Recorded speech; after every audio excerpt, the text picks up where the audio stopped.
If you are over 20 weeks gestation and you experience any vaginal bleeding, you should get checked out. If it's just a little bit of spotting and your doctor's office is open, you can call them if you want and see if they have additional advice for you. But generally speaking, they'll probably want to have you seen.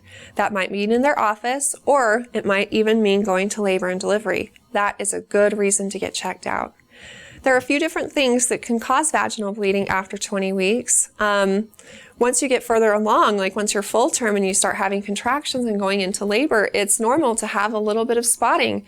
We call it bloody show. And the cervix is highly vascular, and once it starts to dilate or change a little bit, then it might bleed a little bit. And that's why we do see a little bit of bleeding during labor. That could be an explanation for the bleeding if you're contracting, but again, it's always a reason to get checked out so that we can rule out other complications that might be more serious. Again, because the cervix is highly vascular, other sources of irritation can cause a little bit of spotting or bleeding. So if you go to your doctor's appointments later on in pregnancy, like 37, 38, 39 weeks, and you're checked, you might see a little bit of spotting that night or the next morning. And also intercourse can cause it. But again, you should call your doctor and they can ask you more specific questions and decide if it needs to be investigated or not. More serious causes of bleeding include a placenta previa and a placental abruption. A placenta previa is where the placenta has attached over the cervix. And that's a problem because, for one, the placenta is your baby's lifeline. A ton of blood is going there every time your heart beats, and that's what's feeding your baby oxygen and nutrients. And if your cervix starts to dilate at all, then you'll start to bleed, and that can potentially be life-threatening to you and also affect your baby's well-being. A placenta previa is usually first diagnosed at 20 weeks when you have a routine ultrasound. And if the placenta looks like it's anywhere near or over the cervix, then you'll have repeat ultrasounds over the course of pregnancy to see if it's migrated as the uterus grows. It doesn't actually grow legs and grow up the uterine wall, but it's kind of like words on a balloon. And the words can appear to be near the base of the balloon until you blow it up. And then as the balloon blows up, the words are pulled up, and that's kind of like the placenta. It can actually pull away from the cervix and be fine.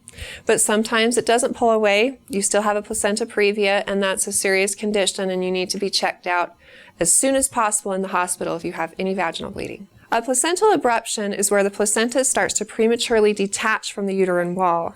Now, this shouldn't happen until after the baby's born because, again, the placenta is how your baby gets oxygen and nutrients. So if it starts to come up off prematurely, that means that the baby's not getting all the blood flow that they should get, and you're losing blood. So if you go to the hospital and you're bleeding, that's always something that we keep in the back of our minds. We wonder if it's an abruption. But in the end, no matter what the cause of bleeding is, our plan of care is always driven by how is the mom doing and how is the baby doing. Sometimes we have mild cases of bleeding and everyone's doing okay, so we can just manage it by putting the mom on bed rest, especially if she's premature. Depends on other specifics going along with her circumstance as well.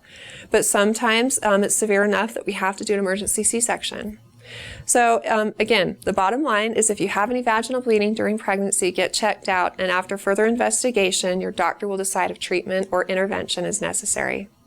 Good luck with everything, and if you have more questions for me in the future, please feel free to ask them on our Facebook page at facebook.com/Intermountain Moms, and recommend us to your friends and family too.